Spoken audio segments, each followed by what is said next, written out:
안녕하세요. 동생공학마가 돈버는TV 이찬희망TV 이찬희입니다. 제가 얼마 전에 이커머스 산업의 진화라는 제목으로요 영상 하나 업로드했는데요. 그날 물량이 많아서 마지막 부분에서 후속편을 제작해서 나머지 이야기를 해드리겠다고 말씀을 드렸습니다.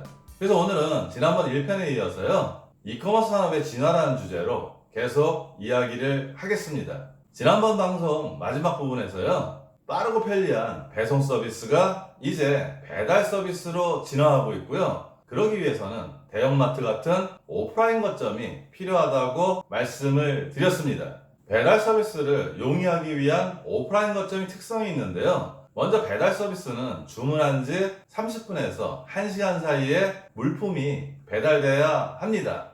따라서 접근성이 뛰어나야 하고요. 다양한 상품군을 보유해야 합니다. 마지막으로 충분한 재고를 확보해야 되는데요. 그러려면 넓은 공간이 필요하고요. 이 세 가지 특성을 다 충족할 수 있는 게 이마트 같은 대형마트라고 할 수 있습니다.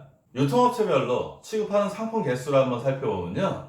대형마트는 4만 개에서 5만 개 정도를 취급하고 있고요.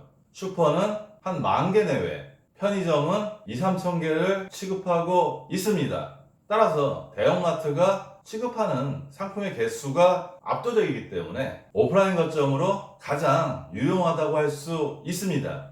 배달 커머스가 앞으로 어떻게 사업을 전개해 나갈지 한번 살펴보면요. 배달의 민족 같은 배달 사업자는 사업 확장을 위해서요. 오프라인 거점으로 장점이 확실한 대형마트와 사업 제휴 가능성이 있습니다. 쿠팡 같은 이커머스 사업자도요. 배달업 사업자와 마찬가지로 동일한 상황이라고 볼 수 있습니다.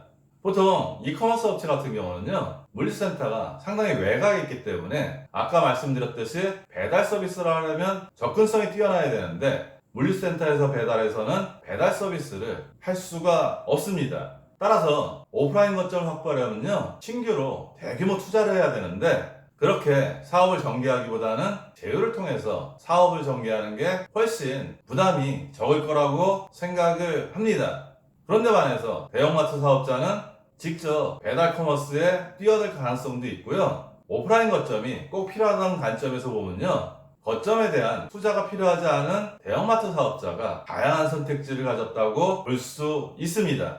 따라서 앞으로 이마트 같은 대형마트들의 행보를 관찰해 볼 필요가 있고요. 이제 대형마트 가치에 대한 인식이 변할 수가 있습니다. 하지만 이런 이슈는요. 오늘 내일 반드시 실현되는 단기 이슈가 아니고요. 어느 정도 시간이 필요한 장기 이슈라고 보시면 됩니다. 코로나19에 따른 이커머스 산업의 변화를 한번 살펴볼 필요가 있는데요. 코로나19로 인해서 현재 의류나 여행에 대한 수요는 감소하고 있고요. 식료품하고 생필품은 증가하고 있습니다. 이커머스 산업에서 음식료품이 차지한 비율은 다른 제품에 비해서 상당히 낮은데요. 가전이 45%, 가구가 44%, 의류가 30%인 반면에요. 음식료품은 15%밖에 되지 않습니다. 이러한 이유가 있는데요. 식품의 신선도를 소비자가 직접 확인하기 어렵기 때문에 타 제품에 비해서 이커머스로 주문하는 비율이 낮을 수밖에 없습니다. 이거는 코로나 사태 이전의 이야기고요. 코로나가 발생하면서요. 대형마트나 백화점의 식품 매장을 방문하는 것 자체도 큰 부담이 됐기 때문에요. 쿠팡이나 SSG.com, 마켓컬리에서 주문을 했고 그 주문이 폭증을 했습니다. 따라서 15%인 비율은 상당히 높게 올라갔고요. 여기서 중요한 부분은 이제 편리함을 넘어서 신선식품에 대한 안도를 할 수 있다는 경험을 축적했다는 점입니다. 특히 20, 30대는 과거부터 이커머스를 적극적으로 이용했지만요. 40대 이후 50대, 60대는 코로나 이전에는 별로 이커머스를 이용하지 않았는데요. 이번 코로나로 인해서 이커머스를 적극적으로 이용하면서요. 편리함과 안심을 획득하는 경험을 축적했다는 게 앞으로 이커머스 산업에서 많은 변화를 줄 거라고 예측이 됩니다. 이 내용들은 유안타증권에서 비매품으로 발간한 슬기로운 인간 생활을 참고를 많이 했습니다. 이커머스 분야에서는요. 이러한 내용에 근거해서 유안타증권에서는 이마트라는 기업을 유심히 살펴보라고 추천을 하고 있습니다.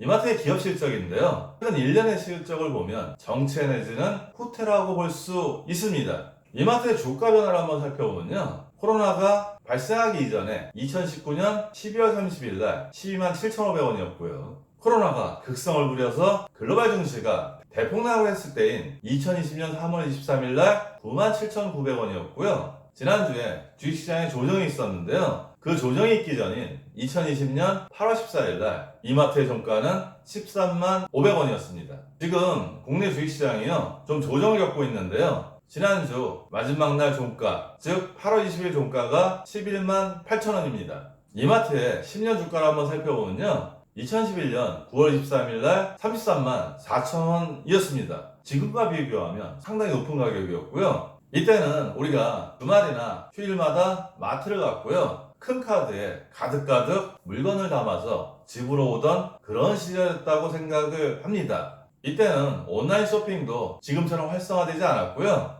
이마트 같은 유통업체, 다양할 수 있는 경쟁업체도 그렇게 많지 않았습니다. 그 이후에 주가가 오르락내리락 하다가요, 최근에 보면 상당히 낮은 가격을 형성하고 있고요. 오늘 말씀드린 오프라인 거점을 통해서 아니면 또 다른 신사업을 통해서 미래의 이마트 주가는 어떻게 변동될지 누구도 예측할 수 없습니다. 하지만 이커머스 산업에 관심이 있다면요, 한번 이마트의 주가에 대해서 관심을 가져보실 필요는 있을 것 같습니다. 이런 배경하에서 앞으로 이마트를 비롯한 대형마트들이요, 배달 커머스뿐만 아니라 다른 신사업을 어떻게 펼쳐나갈지 한번 살펴보는 것도 이커머스 산업에 관심이 있다면 관전 포인트가 될 수 있다고 생각을 합니다.